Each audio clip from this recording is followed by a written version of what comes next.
The morning sun cast golden rays through the tall windows of Rivermore Palace, illuminating the marble floors that had witnessed centuries of royal secrets. Princess Eleanor Victoria stood before her mirror, her hands trembling as she held the small white stick that would change everything. Two pink lines stared back at her, unwavering in their verdict. She was pregnant. At 24 years old, Eleanor was third in line to the throne of Rivermore, a small but wealthy European kingdom known for its strict traditions and unwavering commitment to royal protocol. Her life had been carefully orchestrated since birth. Every public appearance was rehearsed, every smile measured, every relationship scrutinized. She had accepted this reality with grace, understanding that duty came before personal desires. But 3 months ago, everything had changed. It started on a rainy Tuesday evening when she had gotten lost in the palace gardens during a storm. Captain James Harrison, one of the royal guards assigned to the palace grounds, had found her shivering under a gazebo. He was 30 years old, tall, with dark hair, and eyes that seemed to see right through the prince's facade to the woman beneath. James had wrapped his coat around her shoulders and escorted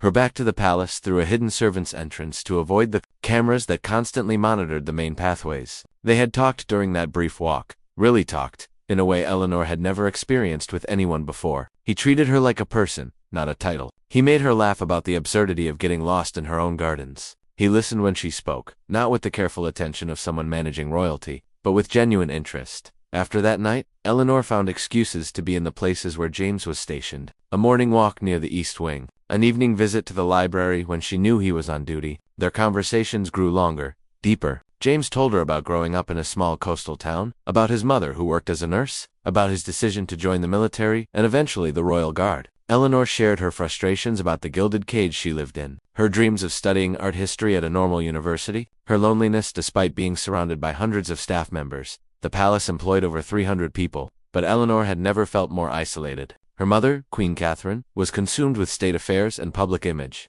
Her father had passed away when she was 16. Her older brother, Crown Prince Alexander, was busy preparing for his future role as king. Her younger sister, Princess Charlotte, was away at boarding school in Switzerland. The staff were polite but distant, trained never to cross the invisible line between servant and royal. James became her confidant, then her friend Nevada, and finally, inevitably, something more. It happened gradually, then all at once. A touch of hands while passing through a doorway, a lingering glance across a crowded room, a stolen moment in the palace archives where Eleanor was researching family history and James was supposedly checking security protocols. Their first kiss occurred in the moonlit rose garden at 2 in the morning. Eleanor had been unable to sleep and had slipped out of her chambers, knowing the night guards rotated at that hour. James had been finishing his shift, doing a final perimeter check. They met at the fountain, both surprised and yet not surprised at all to find each other there. Neither spoke. They simply gravitated together like magnets that had been held apart too long. The affair continued in secret for 3 months. They met in forgotten corners of the massive palace, in rooms that had not been opened in years.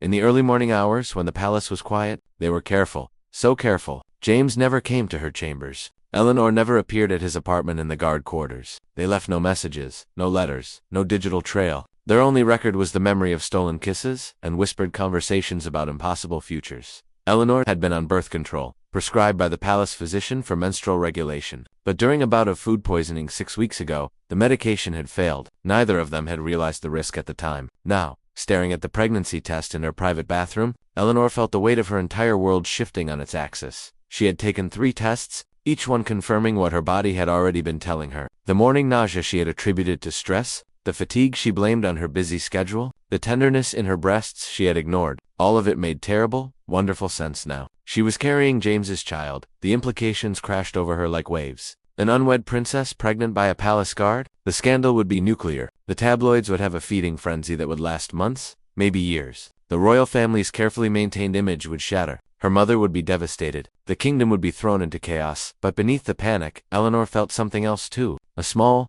fierce spark of joy. She loved James. She loved him in a way she had never loved anyone. He was kind and honest and brave. He made her feel alive in a world that had been slowly suffocating her since childhood. And now there was a baby, a tiny life growing inside her, made from their love. Eleanor knew she had to tell James first, before anyone else. She checked her watch. It was 6 in the morning. James would be starting his shift at the South Wing in an hour. She could intercept him near the guard's entrance. In the small alcove behind the statue of King Leopold III, where they had met several times before, she dressed carefully in a simple blue dress and cardigan. Nothing that would draw attention. She hid the pregnancy tests at the bottom of her private safe, the one place in her room where the staff was absolutely forbidden to look. Then she slipped out of her chambers, moving through the palace with the practiced ease of someone who had spent her entire life navigating its corridors. The alcove was empty when she arrived. Eleanor waited, her heart pounding so hard she thought it might burst from her chest. Every sound made her jump. Every footstep in the distance sent panic coursing through her veins. What if someone saw them together? What if a security camera caught this moment? But the palace had blind spots, places where the old architecture and new technology did not quite align. James had pointed them out to her early in their relationship, not as an invitation but as information. This alcove was one of those precious, invisible spaces. Finally, she heard his footsteps. James appeared around the corner in his formal guard uniform, navy blue with gold buttons, his face lighting up when he saw her. That smile, the one reserved only for her, made everything both better and worse. Eleanor did not waste time with pleasantries. The moment he was close enough, she grabbed his hand and pulled him deeper into the alcove. Behind a large marble pillar that provided additional cover, James immediately sensed something was wrong. His expression shifted from joy to concern in an instant. He reached up to cup her face with his hand, his thumb gently brushing her cheek. She took a deep breath and said the words that would change both their lives forever. She told him about the pregnancy test, about the 3 pink lines, about the baby growing inside her. She watched his face transform through a dozen emotions in mere seconds. Shock, disbelief, fear, and then, finally, something that looked like wonder. James pulled her into his arms, holding her tightly against his chest. She could feel his heart racing as fast as hers. They stood like that for a long moment, 2 people on the edge of a cliff, knowing they were about to jump but not knowing where they would land. When they finally pulled apart, James's eyes were bright with unshed tears. He told her they would figure this out together. He promised he would not let her face this alone. He said he loved her, had loved her from that first rainy night in the garden, would love her through whatever came next. But even as they held each other and made promises in whispered voices, both of them knew the truth. The palace would never allow this. The queen would never accept it. The kingdom would never forgive it. They were standing at the beginning of a storm that would tear their world apart, and there was no shelter big enough to protect them from what was coming. Eleanor spent the next 3 days in a fog of anxiety and secret planning. She continued her regular schedule, attending charity luncheons and ribbon-cutting ceremonies, smiling for photographers while her mind raced with impossible scenarios. Every morning she woke up hoping it had all been a dream. Every morning she felt the nausea and knew it was terribly, wonderfully real. James had wanted to tell someone immediately, to bring the situation into the open before it could be discovered. But Eleanor had begged him to wait. She needed time to think, to plan, to find a way forward that would not destroy both their lives completely. She knew her mother, knew how the queen operated. Catherine did not react to problems. She managed them. And Eleanor needed to understand exactly how this situation would be managed before she walked into that conversation. On the 4th day, Eleanor made an appointment with Dr. Sarah Chen, the palace physician. Sarah had been with the royal family for 15 years. A calm and professional woman in her 50s who had treated everything from Eleanor's childhood ear infections to her brother's broken arm during a polo match. Eleanor trusted her as much as she could trust anyone in the palace.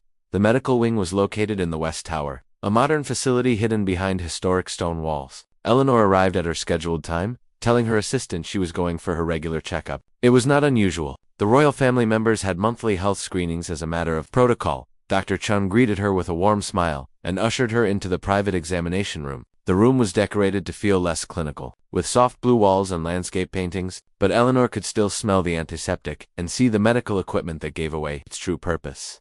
Eleanor sat on the examination table, her hands clasped tightly in her lap. Dr. Chun began with the routine questions about sleep and stress and diet. Then she moved to the physical examination, checking blood pressure and heart rate. Everything seemed normal on the surface. When Dr. Chun finished the standard checkup, Eleanor took a deep breath and told her the real reason she was there. She watched the doctor's face carefully, looking for judgment or shock. But Sarah's expression remained professionally neutral. She simply nodded and asked when Eleanor had taken the pregnancy test. The examination that followed was thorough and gentle. Blood work was ordered under a false label, something about checking vitamin levels. An ultrasound was performed with the door locked and the curtains drawn. Eleanor stared at the ceiling, not ready to look at the screen, not ready to see the reality of what was growing inside her.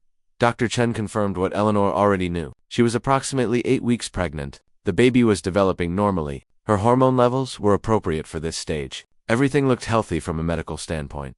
Then came the question Eleanor had been dreading. Dr. Chen asked, in her calm and professional voice, who the father was. She explained that she needed to know for medical history purposes, to check for any genetic concerns that might need monitoring. Eleanor felt trapped. She could lie, make up a name, claim it was someone from outside the palace, but Dr. Chen would need to contact that person, would need medical records, would eventually discover the deception. And Eleanor was tired of lying, tired of hiding, tired of pretending. She told the truth. She said it was Captain James Harrison from the Royal Guard. She watched Dr. Chen's eyes widen just slightly, the first real crack in her professional composure. The doctor was quiet for a long moment, clearly understanding the enormous implications of this revelation. Dr. Chen asked if Eleanor had told anyone else. Eleanor shook her head. Only James knew, and now Sarah. The doctor nodded slowly, then said something that sent ice through Eleanor's veins. She said that as palace physician, she had certain reporting obligations to the royal household, particularly regarding matters that could affect the line of succession or the family's public standing. Eleanor felt panic rising in her throat. She begged Dr. Chen not to tell anyone yet, not until Eleanor had a chance to speak with her mother herself.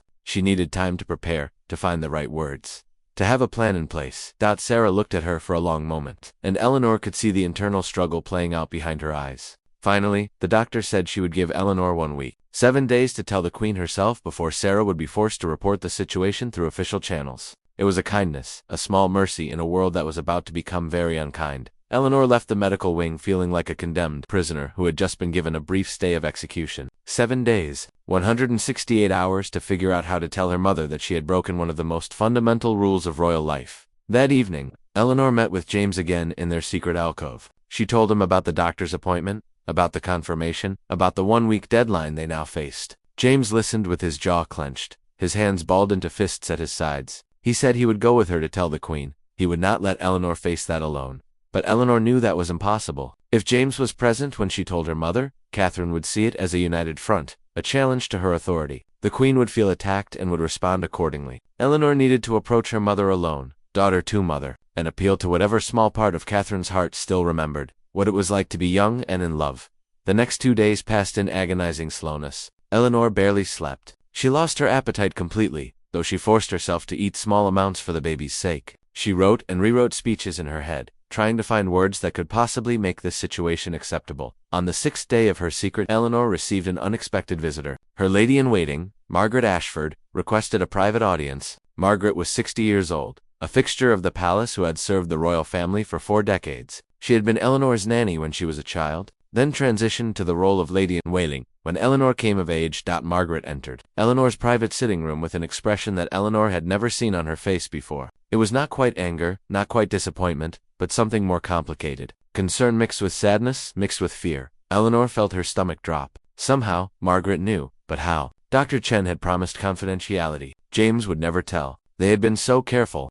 Margaret sat down across from Eleanor and folded her hands in her lap. Then she said something that made Eleanor's blood run cold. She said that she had noticed certain changes in the princess over the past few weeks. The morning sickness that Eleanor tried to hide, the fatigue, the way she held her hand over her stomach when she thought no one was looking. Margaret had served the royal family through 3 pregnancies. She knew the signs, but that was not the worst part. Margaret had also noticed the looks between Eleanor and Captain Harrison, the way they positioned themselves in rooms to be near each other, the careful way they avoided direct interaction in public, which paradoxically made their connection more obvious to anyone paying attention, the missing hours that did not quite align with official schedules.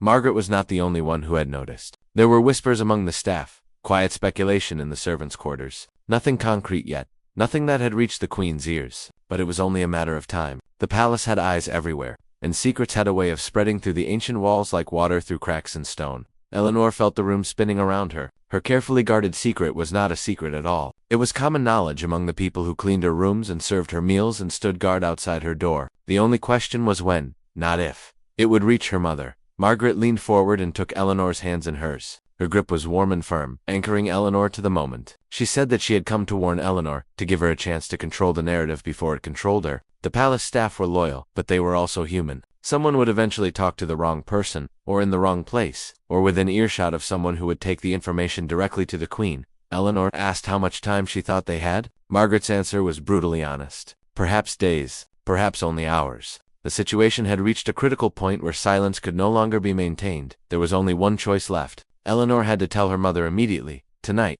before the Queen heard it from anyone else. If Catherine learned about the pregnancy and the relationship from palace gossip, rather than from her own daughter, any chance of managing the situation would be lost. The Queen would feel betrayed and humiliated, and her response would be swift and merciless. Margaret offered to arrange a private audience with the Queen for that evening, under the guise of discussing Eleanor's upcoming charity tour. Eleanor agreed, knowing she had run out of time and out of options.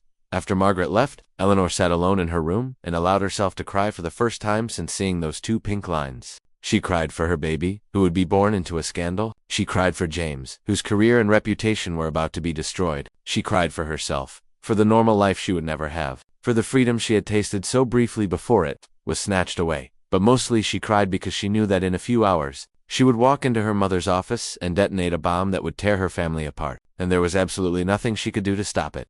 The Queen's private office was located on the third floor of the palace, in a corner room that overlooked the formal gardens. Eleanor had been summoned to this room countless times throughout her life, for birthday celebrations and discipline, for discussions about her future and lectures about her responsibilities. But she had never walked down this hallway with such dread in her heart. Margaret had arranged a meeting for 8 o'clock in the evening, after the Queen's official duties were completed for the day. Eleanor wore a simple gray dress, no jewelry except for the small gold cross her father had given her before he died. She needed his strength now more than ever. The palace seemed unusually quiet as Eleanor made her way through the corridors. The evening staff moved about their duties with hushed efficiency. A maid curtsied as Eleanor passed, her eyes darting away quickly. Did she know? Was the whole palace already buzzing with the scandal? Outside her mother's office, Eleanor paused to collect herself. Her hands were shaking. Her heart was racing so fast she felt lightheaded. She placed one hand on her stomach, a protective gesture she was developing without conscious thought. Whatever happened in the next hour, she would protect this baby. She would find a way. She knocked on the heavy wooden door. Her mother's voice called for her to enter.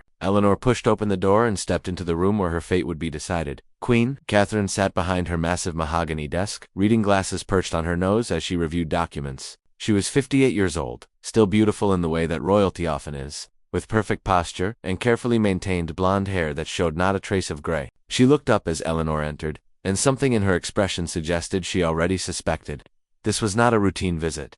Eleanor had planned a careful speech, a gentle lead-in to the devastating news, but when she opened her mouth, all those prepared words disappeared. Instead, she simply said that she needed to tell her mother something important, something that could not wait another day. Catherine removed her reading glasses and set them on the desk. She gestured for Eleanor to sit in the chair across from her. Eleanor sat, her back straight despite the terror coursing through her veins. She had been trained since childhood never to slouch in her mother's presence. The Queen waited, her face carefully neutral. This was one of Catherine's skills, the ability to show nothing until she understood the full situation. Eleanor had seen her use this technique in diplomatic meetings and state functions. It was unsettling to have it turned on her now. Eleanor began slowly, explaining that she had made some decisions in recent months that she now realized had consequences. She talked about feeling isolated and lonely, about the weight of royal duty, about the suffocating nature of life in the palace. She was building up to the revelation, trying to create context that might soften the blow. But Catherine was not a woman who appreciated slow revelations.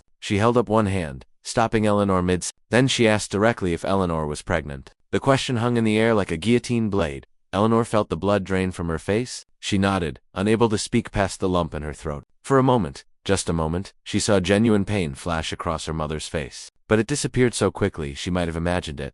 The Queen's next question was equally direct. She asked who the father was. Eleanor hesitated, knowing that this was the point of no return. Once she said James's name, everything would change irreversibly. But there was no choice, no alternative path. She spoke his name clearly, Captain James Harrison, Royal Guard. The silence that followed was deafening. Catherine stood up from her desk and walked to the window, her back to Eleanor. The Queen stood there for what felt like hours, but was probably only a minute or two. When she finally turned around, her face was composed again. But her eyes were cold in a way Eleanor had never seen before. Catherine said one word: impossible. Then she began to pace, her mind clearly working through the implications at high speed. A princess pregnant out of wedlock was bad enough. A princess pregnant by a palace employee was a catastrophe. The tabloids would destroy them. The opposition parties would use it as evidence that the monarchy was outdated and corrupt. The public, who had always adored Eleanor, would feel betrayed by this breach of trust. Eleanor tried to speak, to explain about her relationship with James, about how they had fallen in love, about how this baby was not a mistake, but a consequence of genuine feeling. But Catherine was not listening.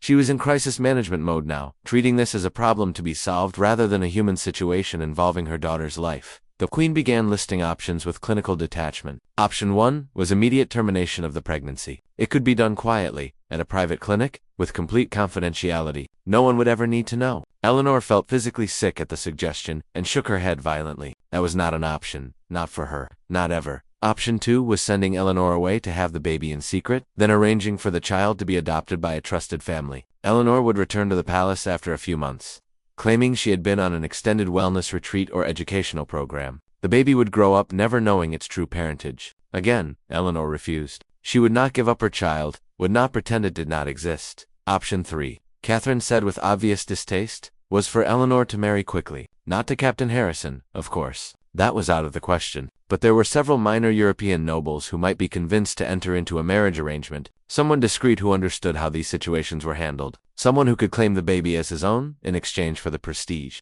and financial benefits of marrying into the royal family. The lie could be maintained indefinitely with the right cooperation and incentives. Eleanor listened to these options with growing horror. Each one required her to either destroy her baby, abandon it, or live a lie for the rest of her life. Each one prioritized the palace's reputation over her happiness and her child's well-being. Each one treated her and James as problems to be eliminated rather than people deserving of dignity and choice. She finally found her voice and told her mother no. She would not terminate the pregnancy, would not give up her baby, and would not marry someone she did not love. She loved James Harrison. He was a good man, an honorable man, and he loved her. They wanted to raise their child together, even if that meant leaving the palace and the royal family behind.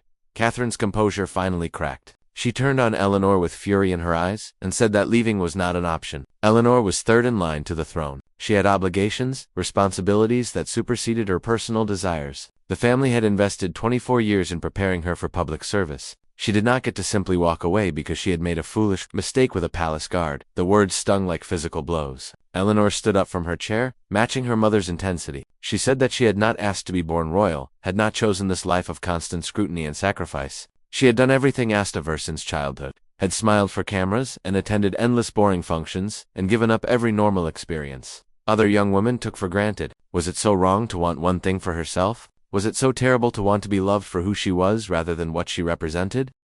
Mother and daughter stood facing each other across the desk, both breathing heavily, both rigid with emotion. It was the first real fight they had ever had, the first time Eleanor had openly defied the Queen's authority. The air between them crackled with tension and unspoken accusations. Catherine spoke first, her voice low and controlled again. She said that Eleanor had until morning to come to her senses and choose one of the three options presented. If Eleanor refused, then Catherine would be forced to take more drastic measures to protect the crown. She did not specify what those measures might be, but the threat was clear in her tone. Eleanor asked what would happen to James. Catherine's response was immediate and brutal. Captain Harrison would be dismissed from the Royal Guard, effective immediately. He would be required to sign extensive non-disclosure agreements. Any attempt to contact Eleanor or speak publicly about their relationship would result in legal action that would destroy him financially and professionally. He would be erased from palace life as thoroughly as if he had never existed. Eleanor felt tears streaming down her face. She begged her mother to reconsider, to show some mercy, to remember what it was like to be young and in love. Catherine had married for love once,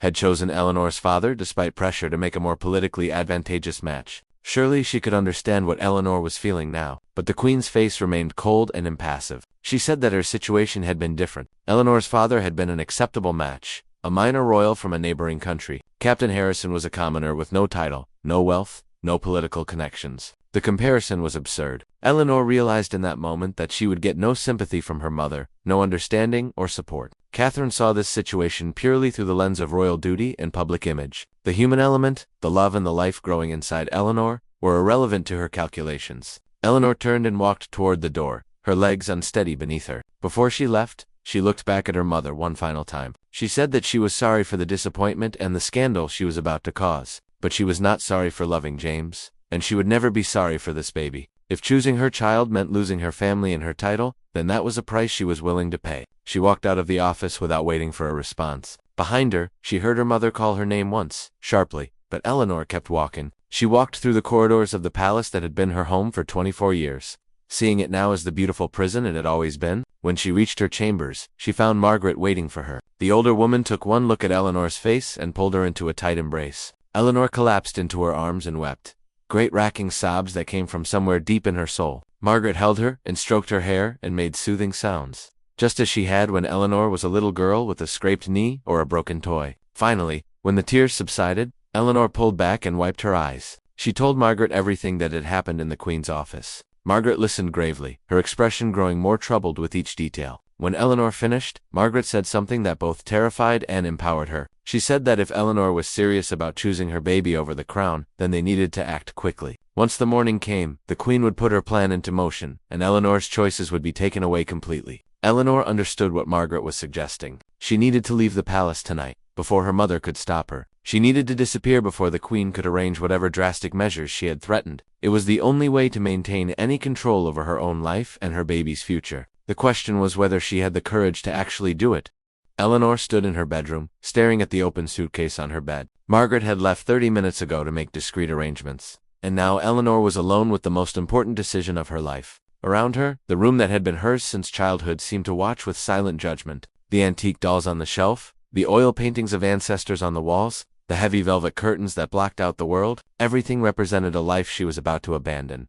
She packed quickly and quietly, choosing practical clothes over the designer pieces that filled her closet. Jeans, sweaters, comfortable shoes. She took her passport from the locked drawer in her desk, along with the credit cards in her personal name. Her mother could freeze the royal accounts, but these cards were tied to a trust fund her father had established before his death. Catherine had no access to that money. Eleanor also packed a few sentimental items: a photo of her father holding her as a baby, a letter he had written her on her 16th birthday, to be opened only after his death, a small wooden horse James had carved for her during one of their secret meetings, his hands shaping the wood with patient precision while she watched and talked about her dreams. The plan Margaret had arranged was risky but possible. A car would be waiting at the servants' entrance at midnight, driven by Margaret's nephew who worked in the palace garages. He would take Eleanor to a safe house outside the city, a cottage owned by Margaret's sister who lived in France and only used it during summer holidays. From there, Eleanor could figure out her next steps without the immediate pressure of palace walls closing in around her. But first, she needed to get James out safely. Margaret had arranged for him to receive a message through a trusted intermediary, telling him to meet Eleanor at the cottage. But Eleanor knew that leaving without seeing him one more time,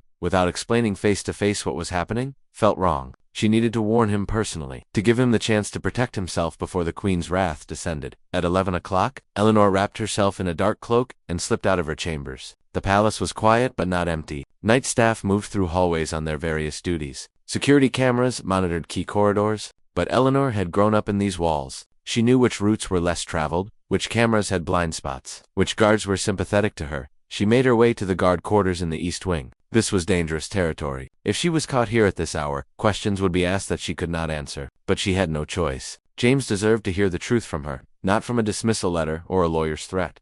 The guard quarters were organized in a long hallway with individual rooms on either side. Eleanor knew James's room was number 17, fourth door on the right. She moved silently down the corridor, her heart pounding so loudly she was certain someone would hear it. She knocked softly on his door, once, twice, 3 times. The pattern they had agreed upon in case of emergency. For a long moment, nothing happened. Then she heard movement inside, and the door opened a crack. James's face appeared, confusion turning to shock when he saw her standing there. He pulled her inside quickly and locked the door behind them. His room was small and simple, nothing like the luxury Eleanor was accustomed to. A narrow bed, a desk, a closet for his uniforms. But it felt more like home than her elaborate chambers ever had. Because James was here, he asked what was wrong, why she had taken such a risk coming to his quarters. Eleanor told him everything. The confrontation with her mother, the ultimatums, the threat to destroy him professionally and legally. She told him about the plan to leave that night, to disappear before the Queen could take more drastic action. James listened with growing alarm. When she finished, he immediately said he was coming with her. He would resign from the royal guard that instant, pack his things, and they would leave together. But Eleanor shook her head. If they disappeared together, it would confirm every suspicion and make them easier to find. The palace would mobilize resources to hunt them down as a couple. Instead, Eleanor needed James to stay at the palace for a few more days. He should act normal, continue his duties, show no sign that anything was wrong. This would buy Eleanor time to get far enough away that the Queen could not simply drag her back. Once Eleanor was settled and safe, she would send for him. They would reunite somewhere the palace could not reach them. James hated this plan. Every instinct in his body told him to protect Eleanor, to stay by her side through whatever came next. But he also understood the logic.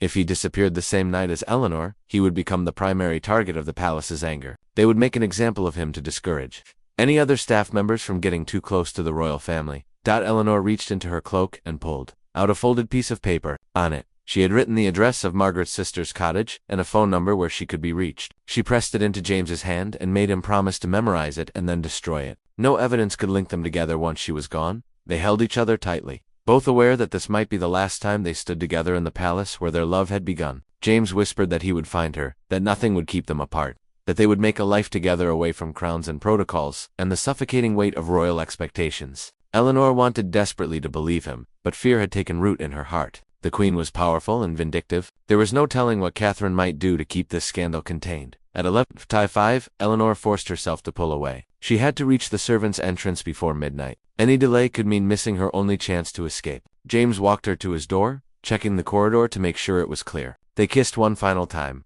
pouring all their fear and hope and love into that moment. Then Eleanor was gone, moving swiftly through the shadows, retracing her path back toward her chambers. She needed to collect her suitcase and make her way to the rendezvous point. The palace that had been her entire world was becoming a maze. She needed to escape before it trapped her forever. She was halfway back to her room when she heard voices ahead. Eleanor pressed herself into an alcove, barely breathing, as two security guards walked past discussing some routine matter. They did not see her, but the close call reminded her how precarious this escape was. One wrong move, one unlucky encounter, and everything would fall apart. Finally, she reached her chambers. The suitcase was where she left it, packed and ready. Eleanor took one last look around the room that had been hers for so many years. The canopy bed, where she had dreamed childhood dreams. The window seat, where she had read hundreds of books. The vanity where maids had prepared her for countless royal functions. She was leaving behind more than just a room. She was leaving behind an entire identity. At 5 minutes to midnight, Eleanor made her way to the servants' entrance. This was the most dangerous part of the plan. The entrance was used by staff coming and going on various errands, but at this hour, it should be mostly empty. However, there was a security guard posted nearby,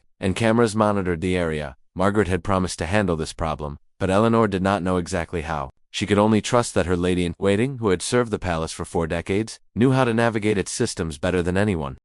As Eleanor approached the entrance, she saw Margaret standing near the door, speaking with the night security guard. The older woman was using her most authoritative voice, explaining something about a delivery that needed to be moved immediately to avoid spoiling. The guard looked uncertain but nodded, then walked away toward the loading dock. Margaret caught Eleanor's eye and gave a small nod. The path was clear. Eleanor moved quickly through the door and into the cold night air. A black sedan was idling in the shadows, just as promised. A young man who must be Margaret's nephew sat in the driver's seat. Eleanor threw her suitcase in the back and climbed into the passenger seat. The driver did not speak, just put the car in gear and began moving slowly away from the palace. Eleanor turned to look back at the massive stone building that had been her home, her prison, her entire world. Lights glowed in dozens of windows. Somewhere in there, her mother was probably still awake, plotting her next move. As the car passed through the palace gates, Eleanor felt something shift inside her. Terror mixed with exhilaration. She was free, truly free, for the first time in her life. But she was also alone, pregnant, running from the most powerful woman in the kingdom. She had no idea what the future held, whether she would ever see James again, whether her baby would grow up knowing its family or forever be cut off from its royal heritage. The drive to the cottage took 3 hours. The driver, whose name he never shared, said nothing the entire journey. Eleanor was grateful for the silence. She needed time to process what she had just done, the magnitude of the choice she had made. They arrived at the cottage just as dawn was breaking over the countryside. It was a small stone house with a thatched roof, surrounded by fields and forest, isolated and peaceful. The driver helped Eleanor carry her suitcase to the door, handed her a key, and left without a word. Inside, the cottage was simply furnished but comfortable. There was a wood-burning stove, a small kitchen, a bedroom with a soft-looking bed. Margaret had clearly been here recently to prepare the space. There was food in the cupboards, fresh linens on the bed, and a note on the kitchen table. Eleanor opened the note with shaking hands. Margaret had written in her careful script that Eleanor was safe here for as long as she needed. The cottage had no internet connection, and the nearest neighbor was 2 miles away. Margaret would contact her within a few days once she understood how the palace was responding to Eleanor's disappearance. Until then, Eleanor should rest and take care of herself and the baby. The note ended with words that brought tears to Eleanor's eyes. Margaret wrote that she was proud of Eleanor for choosing love over duty, for protecting her child above all else. She wrote that true courage was not about following rules, but about knowing when to break them for something more important. Eleanor collapsed onto the sofa, exhaustion finally overwhelming her. She had not slept properly in days, and the events of the night had drained what little energy she had left. She curled up on the cushions, one hand resting protectively over her stomach, and allowed herself to close her eyes. When she woke hours later, the sun was high in the sky. For a few beautiful seconds, Eleanor did not remember where she was or what had happened. Then reality crashed back in. She was in hiding. She had run away from the palace. Her mother probably knew by now that she was gone. Eleanor forced herself to get up and eat something. She made toast and tea, simple things that settled her uneasy stomach. Then she explored the cottage more thoroughly, familiarizing herself with her temporary home. There was a small bathroom with an old-fashioned tub, a closet with extra blankets and towels, a bookshelf filled with romance novels and mystery stories. As the day wore on, Eleanor found herself constantly looking out the windows, half expecting to see palace cars arriving to drag her back. but the countryside remained empty and peaceful. Birds sang in the trees. The wind rustled through the grass. No one knew she was here except Margaret and her nephew and James. Eleanor thought about James constantly. Was he at the palace right now, continuing his duties and pretending nothing was wrong? Had the queen called him in for questioning yet? Was he safe? The not knowing was torture, but she had to trust that he could handle himself for a few more days. As night fell on her first day of freedom, Eleanor stood at the cottage window and looked up at the stars. Somewhere out there, James was looking at the same sky. Somewhere behind her, the palace was in chaos over her disappearance. And somewhere inside her, a tiny life was growing. Unaware of the storm it had created, Eleanor placed both hands on her stomach and made a silent promise to her baby. She would protect it from the palace's schemes, from her mother's cold ambition, from a life of duty without love. This child would grow up free, even if that freedom came at the cost of everything Eleanor had ever known. The morning after Princess Eleanor's disappearance, Queen Catherine stood in her private study holding a cup of tea that had gone cold hours ago. The palace staff moved through the corridors with hushed urgency, everyone aware that something monumental had shifted in the carefully ordered world of Rivermore Palace. Word had spread quickly through the servant quarters that the princess's bed had not been slept in, that her chambers were eerily empty, that Margaret Ashford had been summoned to the Queen's office before dawn and emerged looking pale and shaken. Catherine had not slept at all. After discovering Eleanor's empty room at 6 in the morning, she had spent the past 4 hours in crisis management mode, making phone calls to trusted advisors and security personnel. The palace's head of security, Commander Phillips, had confirmed what Catherine already feared. The security footage showed Eleanor leaving through the servants' entrance at midnight, helped by someone who had managed to distract the guard on duty. The cameras had captured a partial license plate of the vehicle that picked her up, but it belonged to a car registered to a woman named Susan Ashford in the French countryside. Catherine knew exactly who Susan Ashford was. Margaret's sister, a retired teacher who lived quietly in The connection was obvious, and it filled Catherine with a cold fury that her own staff had conspired against her. Margaret Ashford, who had served the royal family for 4 decades, who had been trusted with the most intimate aspects of their lives, had betrayed that trust to help Eleanor escape. The Queen summoned Margaret to her office immediately. The older woman entered with her usual dignity, but Catherine could see the defiance in her eyes. Margaret had made her choice, and she was prepared to face the consequences. Catherine did not waste time with pleasantries. She demanded to know where Eleanor had gone, what the plan was, who else was involved in this conspiracy. Margaret stood straight and silent, her hands folded in front of her, refusing to answer any questions. When Catherine threatened to have her arrested for aiding and abetting the kidnapping of a member of the royal family, Margaret simply said that Eleanor was a grown woman who had left of her own free will. The standoff lasted for nearly an hour. Catherine used every tool at her disposal: threats of legal action, promises of financial ruin, appeals to Margaret's long service to the family. But Margaret remained unmoved. Finally, she spoke for the first time since entering the room. She said that Eleanor was safe,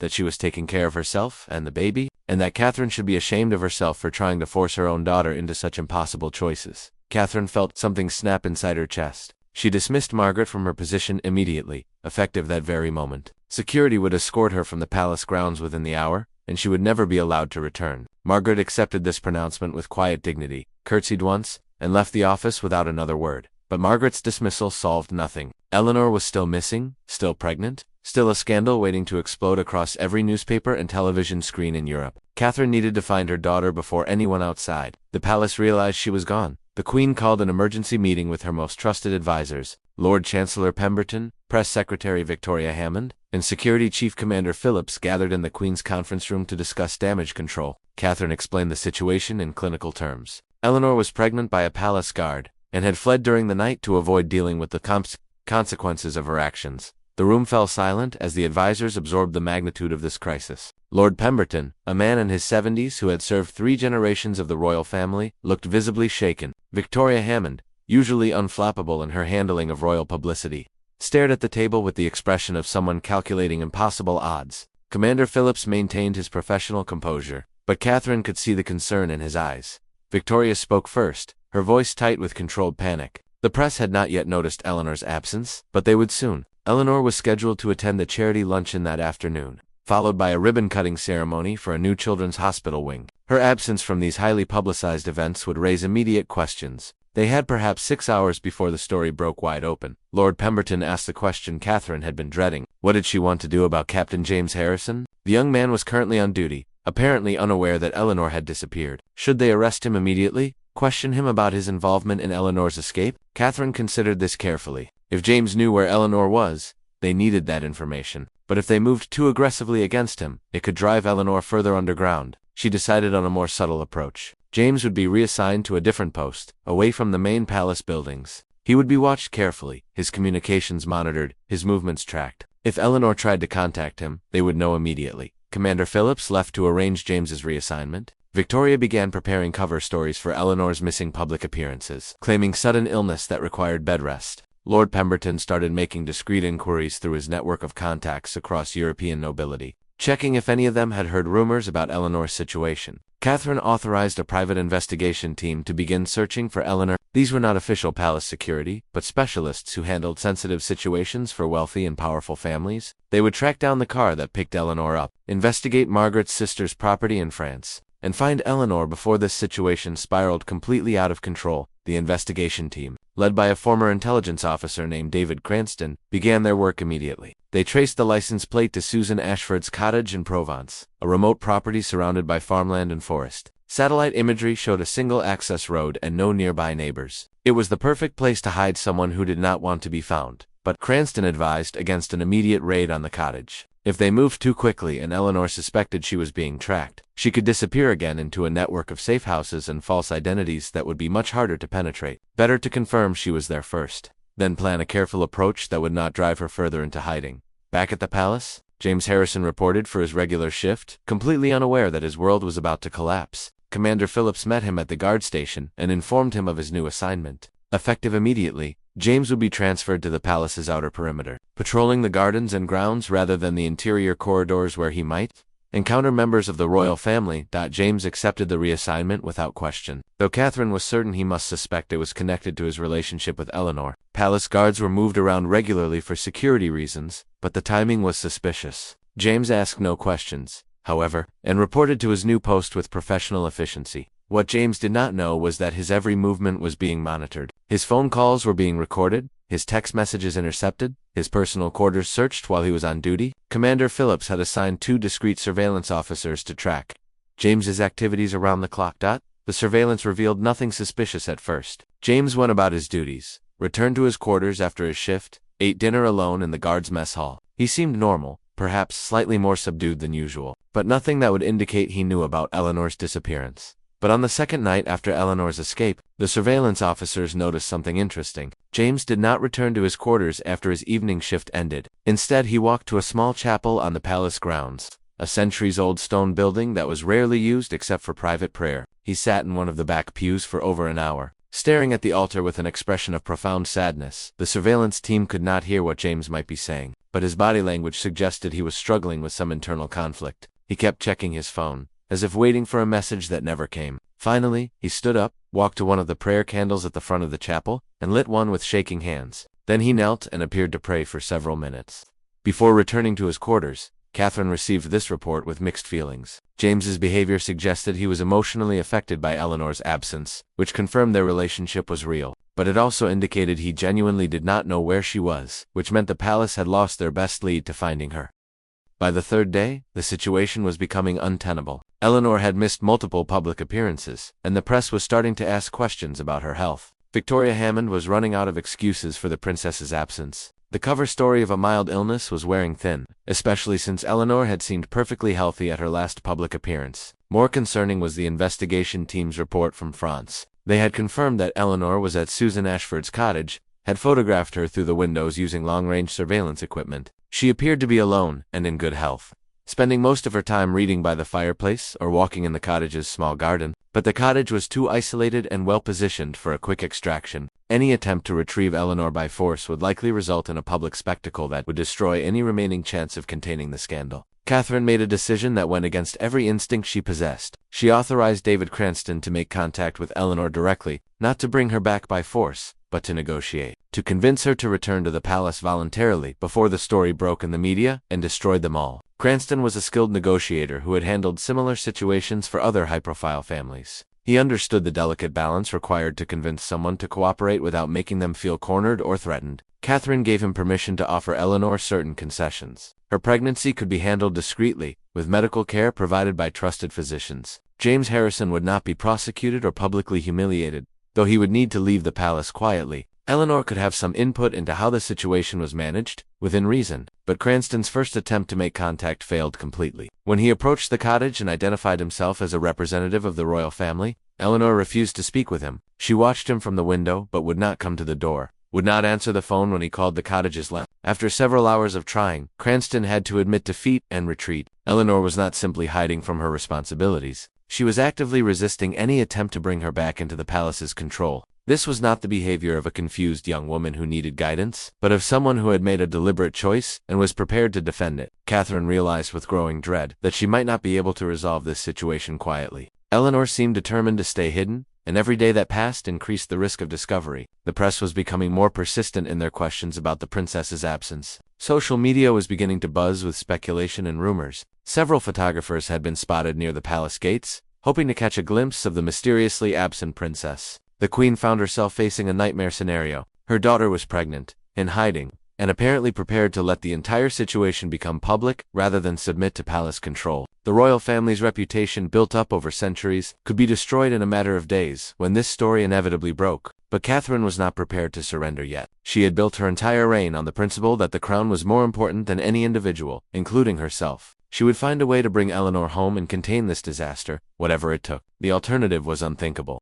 On the 5th day of Eleanor's disappearance, everything changed. James Harrison was completing his evening patrol of the palace gardens when Commander Phillips approached him with an expression that made James's blood run cold. The security chief said nothing, just gestured for James to follow him to a small office building near the guard quarters that housed administrative functions. Inside the sterile conference room, James found himself facing three people he had never seen before. They introduced themselves as representatives of the palace security department, but their suits and cold demeanor suggested they were something more official and more dangerous. One of them, a woman with sharp eyes and graying hair, placed a thick folder on the table between them and opened it to reveal photographs that made James's heart stop. The photos showed him and Eleanor together in various locations around the palace. The Rose Garden at midnight, the library archives during an afternoon shift change, the alcove behind King Leopold's statue where they had met so many times. The images were clear and detailed, obviously taken with professional surveillance equipment over a period of weeks or months. The woman, who identified herself only as Agent Carter, explained that they knew everything about James's relationship with Princess Eleanor. They knew about the secret meetings, the romantic involvement, and most importantly, they knew about the pregnancy. Eleanor's disappearance 5 days ago had been directly linked to her discovery that she was carrying James's child. James felt the room spinning around him. He had known this moment would come eventually, but the reality was more terrifying than anything he had imagined. These people were not palace security guards or administrative staff. They were intelligence professionals, the kind who handled matters of national security and royal protection, the kind who could make people disappear if they posed a threat to the crown. Agent Carter continued in her emotionless voice. They had been monitoring James's communications since Eleanor's disappearance, hoping he would lead them to her location. But James had received no contact from the princess, which suggested either that she was being very careful about communication, or that she had not planned to include him in whatever escape plan she had implemented. Now, they needed James's help to bring Eleanor home. The Queen was prepared to be reasonable about the situation, Agent Carter explained. Eleanor would receive proper medical care throughout her pregnancy. The baby would be cared for appropriately. James himself would not face criminal charges for his inappropriate relationship with a member of the royal family. But these generous terms were contingent on everyone's cooperation in resolving the situation. Quickly and quietly, James asked what would happen if he refused to help. Agent Carter's smile was cold as winter. She said that would be unfortunate, because James had committed several serious offenses: breach of royal security protocols, inappropriate conduct with a member of the royal family, potentially contributing to a threat against the crown by facilitating Eleanor's disappearance. These charges could result in years of imprisonment and complete destruction of James's military and professional reputation. But cooperation, Agent Carter continued, would result in a very different outcome. James would resign quietly from the Royal Guard with a positive recommendation. He would receive a substantial financial settlement that would allow him to start a new life somewhere far from the media attention this situation would inevitably generate. Most importantly, he would be able to maintain some relationship with his child, though the specific arrangements would need to be negotiated carefully to protect the royal family's interests. James realized he was trapped between impossible choices, just as Eleanor had been: cooperate with the palace and potentially betray the woman he loved, or refuse and face imprisonment while Eleanor remained in danger and alone. He asked for time to consider his options, but Agent Carter shook her head. The situation was too urgent for delays.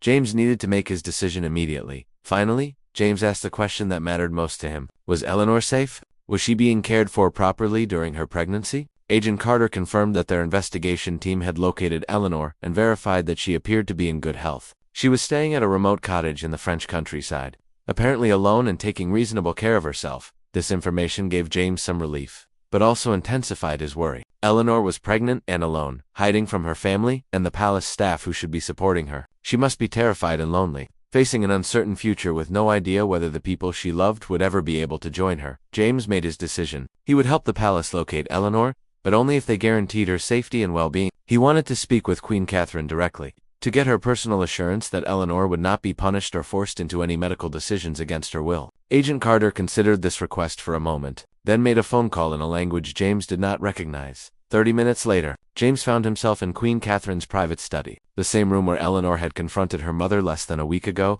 The Queen looked exhausted, older than James remembered from the few occasions he had seen her during official functions. She was still elegantly dressed and perfectly composed, but there were shadows under her eyes that spoke of sleepless nights and constant worry. Catherine studied James with the same intensity she might use to evaluate a foreign diplomat or political opponent. She asked him directly whether he truly loved her daughter or if this had been some kind of opportunistic relationship designed to gain access to royal privileges. James answered honestly that he loved Eleanor more than his own life, that their relationship had developed naturally over months of genuine connection and shared conversation.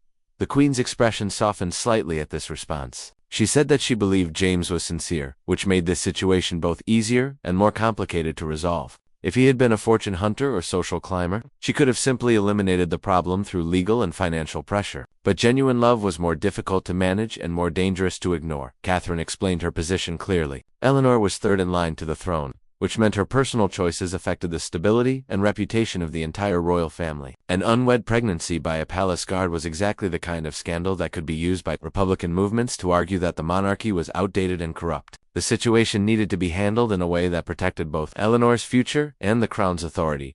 James listened as the Queen outlined her proposed solution. Eleanor would return to the palace and receive the best possible medical care throughout her pregnancy. The baby would be born in a private medical facility with complete confidentiality. After the birth, Eleanor would need to make a choice about her future role in the royal family, which would determine how her relationship with James and their child could be structured. If Eleanor chose to remain in the line of succession, she would need to maintain the appearance of royal propriety. This would mean a carefully managed public relationship, possibly including a marriage arrangement to someone of appropriate social standing. James would be able to maintain contact with his child, but not in any official capacity that could create scandal. Alternatively, Eleanor could choose to remove herself from the line of succession and live as a private citizen. In this case, she and James could marry and raise their child together, but they would need to do so away from England and with limited contact with the royal family. Eleanor would retain a modest financial settlement, but she would lose her royal titles and privileges. Catherine asked James which option he thought Eleanor would prefer. James answered that he believed Eleanor would choose freedom over royal duty,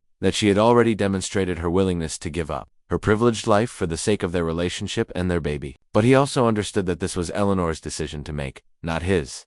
The Queen nodded approvingly at this response. She said that James had shown more wisdom and restraint than many people in his position might have. Catherine was prepared to trust him with a mission that required both discretion and genuine care for Eleanor's.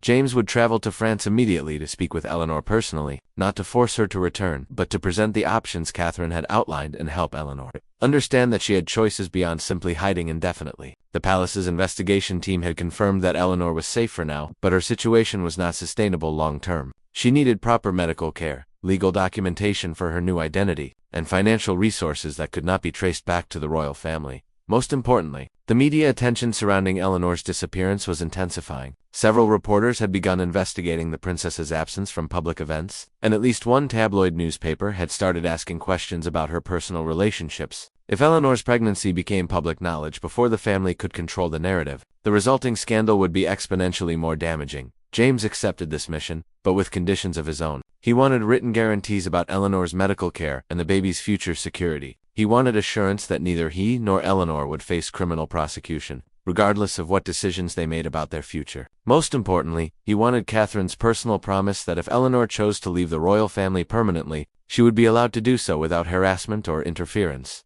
Catherine agreed to these terms, and had legal documents prepared immediately. Within 6 hours, James was on a private flight to France, carrying letters from the Queen and official documentation that would allow Eleanor to return to England safely if she chose to do so. The cottage where Eleanor was hiding sat in a valley, surrounded by rolling hills and ancient oak trees. James approached on foot, having left the rental car at a village several miles away to avoid drawing attention. The late afternoon sun cast long shadows across the countryside, and he could smell wood smoke from the cottage's chimney through the front window. James could see Eleanor sitting by the fireplace, reading a book with one hand resting on her stomach. She looked peaceful but tired, and James could see the slight curve of her belly that confirmed what he already knew about the pregnancy. She appeared to be alone and unaware of his approach. James knocked softly on the cottage door. He heard movement inside, then Eleanor's voice, asking who was there. When he answered, saying her name and his own, the silence that followed seemed to last forever. Then the door opened, and Eleanor threw herself into his arms with such force that they both nearly fell backward off the small front porch. They held each other without speaking for several minutes, both overwhelmed by relief and emotion. Eleanor whispered that she had been afraid she would never see him again, that the palace would find some way to keep them apart permanently. James assured her that nothing could have prevented him from finding her, from making sure she was safe and cared for during this difficult time. Inside the cottage, they sat together on the old sofa while James explained everything that had happened at the palace since her disappearance. He told her about the investigation team, about his interrogation by palace security, about his meeting with Queen Catherine and the options she had presented. Eleanor listened intently, asking questions about the specific terms and guarantees the Queen had offered. When James finished explaining the situation, Eleanor was quiet for a long time. Finally, she said that she needed time to think about the choice between returning to royal life and leaving it permanently. Both options involved sacrifices that would affect not just her own future, but James's life and their child's opportunities as well. James told Eleanor that whatever she decided, he would support completely. If she chose to remain royal and accept the limitations that would place on their relationship, he would find a way to be content with whatever role he was allowed to play in their child's life. If she chose freedom and exile from her family, he would build a new life with her wherever in the world they needed to go. Eleanor smiled through her tears and placed James's hand on her belly, where their baby was growing strong and healthy despite all the chaos surrounding its existence. She said that for the first time in weeks, she felt hopeful about their future. They would make this decision together, as partners and as parents, and they would create whatever kind of family was possible within the constraints they faced. As night fell over the French countryside, Eleanor and James sat together planning their future, knowing that whatever choice they made would change their lives forever, but confident that they would face those changes together.